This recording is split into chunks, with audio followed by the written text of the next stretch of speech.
안녕하세요, 린쌤입니다. 유리식과 유리함수 유형편 한번 살펴보도록 할 건데요. 어, 자, 먼저 유리식 파트, 유리함수 들어가기 전인 유리식의 덧셈, 사칙연산, 덧셈, 뺄셈, 곱셈, 나눗셈 이 파트는요, 그냥 레알 노가다예요. 그냥 알고만 넘어가세요. 어, 야, 이거 뭐 통분하고, 곱하고, 약분하고 막 이런 것들인데 어차피 인수분해해서 공통인수 찾아서 나누고 뭐 이런 것들이니까 정말 알고만 넘어가는 게 좋을 것 같습니다. 뭐 시험에 나온다 그러면 이건 분명 유리식이 나왔다 그러면 시간 겁나 오래 걸리겠네, 일단 넘기고 딴 거 풀고 마지막에 풀자. 왜냐? 대체적으로 배점도 별로 높지 않으니까, 난이도가 낮으니까. 자, 그렇지만 예외적으로 하나 부분 분수는 중요합니다. 자, 부분 분수 유형 같은 경우에는 자, 이건 진짜 많이 쓰여요.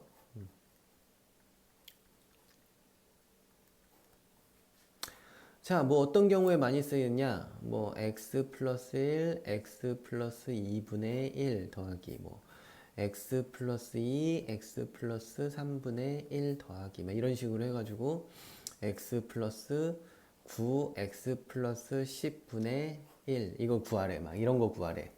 그럼 얘 빼기 얘 해보면 1이죠. b-a를 하면 1이니까 얘는 x 플러스 1분의 1 마이너스 x 플러스 2분의 1일 거야. 이것도 똑같이 해보면 x 플러스 2분의 1 더하기 빼기 x 플러스 3분의 1일 거야. 이런 식으로 해서 x 플러스 9분의 1 마이너스 x 플러스 10분의 1 이런 식 되면 이거 이런 식으로 다 없어지고 얘랑 얘만 남는다. 뭐 이런 식의 유형의 문제들인데 익숙해지면 굉장히 쉽게 풀 수 있는 거를 안 익숙하면 이거 어떻게 풀어야지? 대략 난감. 이걸 통분해야 되나? 여기다 x 플러스 3, 여기 x 플러스 1 하고 나면 3차가 되고 어느새 10차까지 통분하고 있을 순 없겠죠. 그러니까 요거는 부분분수 파트는 꼭 기억을 해둡시다. 자, 그리고 뭐 비례식 같은 경우, 아니야, 비례식보다는 일단 번분수에 대해 얘기를 먼저 해볼게요. 자, 분수라는 건요,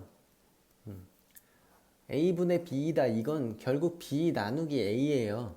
나누기라는 걸 기억을 해두세요. b 곱하기 a분의 1로 고칠 수 있는 거고요. 그래서 이런 것들에 대해 제대로 이해를 하고 있으면 번분수 자체는 그렇게 어렵지는 않아요. 뭐 a분의 b, c분의 d 이렇게 있다 그러면 이거분의 이거 둘 곱한 거 bc분의 ad 알고 있잖아요. 그죠? 이게 어떻게 되는 거냐면 c분의 d 나누기 a분의 b라는 거니까 이건 c분의 d 곱하기 이거 분의 1 역수 b분의 a다. 그러면 bc분의 ad 이렇게 나오는 거죠. 딱히 뭐 이것만 기억해도 생각보다 할만해요. 막 여기 1 플러스 뭐 분의 1 플러스 뭐 1 플러스 뭐 이런 식으로 나오는 것들 이라고 하더라도 대분수 그냥 계산해서 뭐 3분의 1 x분의 1 하면 x분의 x x분의 x 플러스 1 그럼 또 역수해서 x 플러스 1분의 x x 플러스 1분의 x 플러스 1 하면 x 플러스 1분의 2x 플러스 1 또 역수 그럼 1 플러스 2x 플러스 1분의 x 플러스 1 뭐 이런 식으로 해가지고 그냥 풀면 되는 거고 대분수 옛날에 막 1과 3분의 1 그럼 이건 사실 1 플러스 3분의 1이라는 거고 3분의 3 3분의 4 이런 식으로 나왔던 거 이런 개념을 제대로 이해하고 있다면 딱히 어렵지 않게 사용할 수 있습니다. 풀어낼 수 있어요. 번분수 같은 경우. 뭐 유리식의 값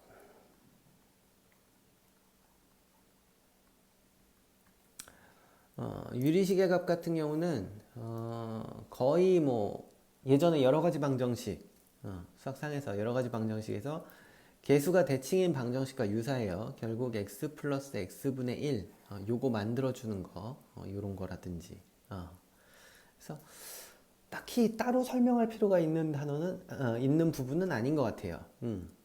예전에 있던 거랑 똑같은 방식으로 문제를 풀어주면 됩니다. 비례식의 활용. 비례식의 활용은 수업 시간에 얘기했던 것처럼, 뭐 대 뭐는, 뭐, x 대 y는 a 대 b이다. 이런 식으로 하면 a분의 x는 b분의 y니까, 요거는 k로 놓고 a는 ak, y는 bk 이런 식으로 해서 대입을 해서 푼다든지. 가비에리에 대해서도 간단히 얘기를 했었죠. 사실 는 k로 놓고 푸는 걸 가장 추천을 하고요. 가비에리 같은 경우 이런 식으로 주어지게 되는데, 이거를 뭐 a 플러스 b 분의 x 플러스 y 이것도 같다 뭐 이런 식으로 놓고 풀게 되는데, 분모가 0이 되면 망하는 경우가 있기 때문에 저는 는 k로 놓고 푸는 걸 조금 더 선호하는 편입니다. 가비에리를 저는 그렇게 많이 쓰진 않지만 가비에리로만 풀 수 있는 문제들이 종종 나오긴 해요. 그래서 그런 것 때문에 좀 반짝 기억을 해두시는 걸 추천드리는 정도. 그리고 뭐 유리식의 값에 뭐 다른 것들 보면 다 한 문자로 정리를 얼마나 잘 하느냐 결국. 한 문자로 정리한다는 건 여러 가지 방정식일 때, 뭐 연립방정식 파트에서, 두 개의 식이 나왔는데 하나가 y는 뭐뭐뭐로 정리가 되면 y는 x에 대한 식으로 정리하고 그걸 대입했던 것처럼 문제를 푼다든지 아님 이런 식으로 k로 다른 문자를 만들어서 정리를 한다든지. 그래서 그 한 문자 정리를 다 하면 인수분해서 약분하는 정도니까 별로 어려울 게 없다고 생각합니다. 뭐 비례식 만족시키는 상수, 뭐 짜맞추기가 제일 쉬운 파트고요. 분모가 0일 때만 좀 조심해주면 되는 정도. 가비에리를 사용해서 이제 푸는 게 이제 비례식 만족시키는 상수 구하기 뭐 이런 것들인데, 이것도 뭐 딱히 따로 설명해야 되거나 예시를 들어줘야 될 정도로 어려운 파트는 아니라고 생각을 합니다. 자, 유리함수. 사실 유리식 파트를 좀 대충 넘어가는 경향이 없잖아 있는 게, 유리식 파트는 저는 그렇게 중요성이 많이 크다고 생각하진 않아요. 내신 시험이라는 파트에서도 나오면 좀 오래 걸려도 풀 수 있는 정도로 굳이 숙련은 안 시켜도 된다라고 생각을 하기 때문에 좀 벼락치기 해도 되는 파트? 이런 걸 좀 생각하고 있어요. 근데 유리함수 파트는 나름 좀 중요하다고 생각을 합니다. 유리함수는 정의역이라든지 치역에 관한 것부터 문제가 나오기 시작하는데요. 유리함수는 항상 이런 꼴로 고쳐주라고 얘기를 했어요. 그렇게 하고 얘 분모가 0이 돼주는 x는 p, 요거는 되면 안 돼. x는 p가 아닌 모든 실수. 정의역은 항상 이런 식으로 나오고요. y는 q가 아닌 모든 실수. 이런 식으로 치역에 나오게 됩니다. 물론 정의역이라든지 치역에 대한 범위가 제한이 되면 이제 얘기가 다르겠지만, 제한이 되지 않은 상태에서 제한이 된다면 뭐 양끝값 넣어주면 거의 끝나요 대부분. 그래서 정의역 치역 구하라고 하면 이런 식으로 구하면 되고, 평행이동은 자 y는 x분의 k를 x축의 방향으로 p만큼 y축의 방향으로 q만큼 평행이동했을 때 x-p q 이런 식으로 나오게 되는 거니까 항상 이 모양새로 만들어준다. 주어진 식을 평행이동에 관한 문제를 풀 때도 그렇고, 아니 그냥 유리함수 문제를 풀 때는 무조건 저꼴로 만들어주는 거. 그럼 점근성 구하라는 문제는 여기서 x는 p, y는 q 이렇게 바로 나와주게 됩니다. 그리고 대칭을 구하라는 문제도 이걸로만 만들어주면 뭐에 대해 대칭이냐 이 그래프는 그럼 p, q에 대해 대칭이다. 지나는 사분면도 얘를 통해서 그래프의 개형을 구해줄 수 있다 그러면 뭐 점근선이 이렇게 있고 이렇게 된다 그러면 1, 2, 4분면, 3, 4분면은 안 지난다 뭐 이런 식으로 문제를 풀어주면 되는 거겠죠. 그리고 뭐 K값에 대한 그래프 변화는 수업 시간에 다 얘기를 했습니다. K 절대값이 커지면 이거 뭐야? 점근선에서 점점 멀어진다. 그리고 유리함수의 이제 최대 최소.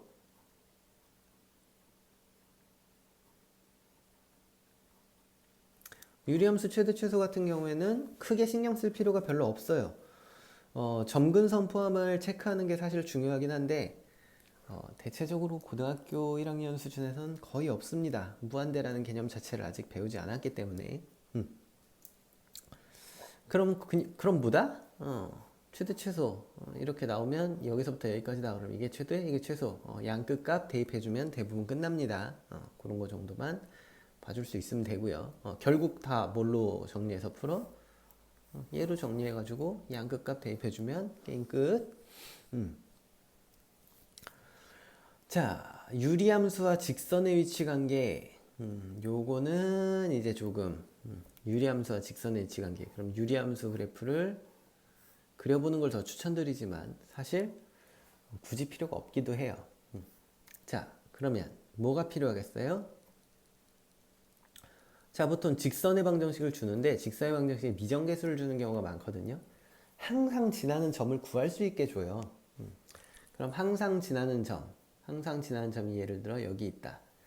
그러면 얘가 이거를 지나고 한 점에서 만날 때, 얘가 이거를 지나고 또 한 점에서 만날 때, 여기를 좀 구해주고 요 사이에서는 안 만나고, 이거보다 크면 두 점에서 만나고, 이거보다 작으면 또 두 점에서 만나고, 뭐 이런 식으로 잘 찾아주시기만 하면 됩니다. 그래서 그래프의 개형을 통해서 알아보는 게 좀 편하고요. 요거 접하는 거는 결국 뭐 대입을 해서 만나는 점을 구해주고 해보면 한 점이 나오고 이런 식으로 되게 되니까 별로 어려울 거라고 생각하진 않아요. 그래서 정리해줘서 결국 분자가 2차 함수 나오면 그냥 D는 0 해주면 되는 거예요. 그래프의 중요성이 뭐 다음에 배울 무리함수 파트보다는 떨어지지만 이것도 직선과의 위치 관계에서 대체로 지나는 점과 뭐 조금 찾아주면 생각보다 어렵지 않게 나온다. 유리함수의 합성. 유리함수의 합성 같은 경우에는 야 이거 보고 이거 언제 다 해, 이거 왜 이렇게 어려워 이렇게 생각하지 말고 막 F 100번 합성 막 이렇게 나오는데 이거 F를 실제로 그냥 대입을 해서 해보세요. 이거 대부분 F 4번 4번 합성한 함수 이내에서 답이 나와요. 4번 합성한 함수 이내에서 로테이션이 나오게 돼요. 그래서 처음에 뭐 어떤 함수가 있는데 4번쯤 합성하고 나면 똑같은 게 나온다든지 아니면 막 3번쯤 해봤더니 딴 데는 다 똑같은데 요거 개수만 1, 2, 3 이런 식으로 커지고 있다든지 이런 규칙성이 보이게 되거든요. 그러니까 대부분 이런 무식한 합성 문제들은 몇 개 해보면 의외로 쉽게 풀린다. 자, 유리함수의 역함수 문제들도 종종 나오는데 사실 이건 저는 별로 그렇게 선호하진 않아요. 어찌됐든 유리함수의 역함수는 y는 x의 대칭으로 생각을 하자. 유리함수를 역함수를 했더니 자기랑 똑같은 애가 나왔대. 그러면 뭔 소리겠어? 대칭인 점, 즉 p, q가 y는 x 위의 점이다. 요 소리예요. 그래서 p, p란 소리구나. 얘는 y는 x-b분의 k 플러스 p 요런 형태일 때 y는 x에 대칭을 시켰을 때 유리함수가 다시 자기 자신이 나오게 되는구나 라는 걸 기억해 두시면 좀 문제를 편하게 풀 수 있습니다. 자, 이렇게 유리식과 유리함수 파트의 유형들에 대해서 한번 살펴봤는데요. 뭐 유리함수는 조금 그래프 그리는 거 연습을 위해서라도 조금 문제를 많이 풀어보는 걸 추천드리고요. 유리식은 말씀드렸다시피 벼락치기를 해도 상관이 없다고 생각하니까 어떻게 푸는지 시간이 걸리더라도 어떻게 푸는지를 내가 확실히 알았다 싶으면 이거 익숙해져서 빨라지자 라는 생각을 가지기보다는 중요한 파트에 조금 더 집중하자 이런 생각으로 넘어가 주셨으면 좋겠네요. 자, 그러면 학습에 도움이 됐길 바라며 이만 안녕.